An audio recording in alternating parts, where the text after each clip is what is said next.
పవన్ కళ్యాణ్ గారికి ఎన్నికల సంఘంలో ఆయనకు అనుకూలమైనటువంటి విధంగా ఆయన అఫిడవిట్స్ని అలాగే ఆయన గుర్తు విషయంలోని అన్నింటా కూడా అతనికి అనుకూలంగానే జరుగుతుంది.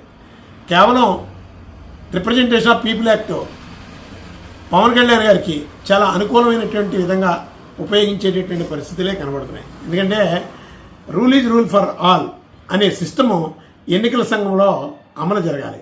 దురదృష్టవశాత్తు పవన్ కళ్యాణ్ గారికి ఒకలాగా జరుగుతుంది, అలా మిగతా కంటెస్టెంట్ క్యాండిడేట్స్కి ఒకలాగా జరుగుతుంది. దానికి ఉదాహరణ ఈ మధ్యకాలంలో పవన్ కళ్యాణ్ గారు మీద ఆ గుర్తు మీద మేము న్యాయస్థానాన్ని ఆశ్రయించడం జరిగింది.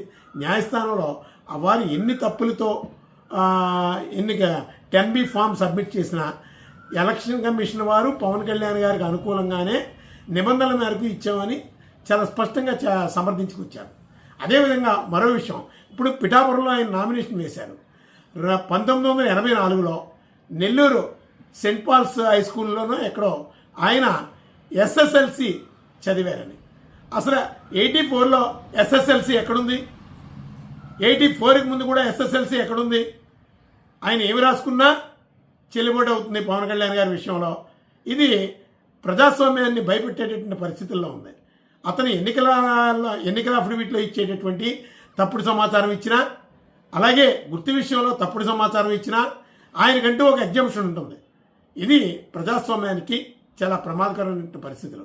అందుకని మేము పవన్ కళ్యాణ్ గారికి రాష్ట్రీయ ప్రజా కాంగ్రెస్ పార్టీ నుంచి మేము అడ్వైజ్ చేస్తున్నాం, మిమ్మల్ని మీరు సబ్మిట్ చేసినటువంటి SSLC తప్పు. 84 బ్యాచ్ వాళ్ళకి ఎవరికి కూడా SSLC లేదు, అంత ముందుకు వాళ్ళకి కూడా లేదు. అందుకని మీరు సరి చేసుకోండి, లేదు మీరు రాంగ్ ఇన్ఫర్మేషన్ ఇచ్చానని అడ్మిట్ అయినా అవ్వండి. ఈ రెండు లేకుండా మీకు నడుస్తుంది కదా అని ఇష్టానుసారం మీరు ఇష్టం వచ్చినటువంటి సర్ప్రెస్డ్ ఇన్ఫర్మేషన్ ఇస్తే మాత్రం అది రేపు ప్రొద్దున సమాజానికి చాలా ప్రమాదకరమైన పరిస్థితులు ఉంటాయని చెప్పి రాష్ట్రీయ ప్రజా కాంగ్రెస్ పార్టీని తెలియజేస్తాం.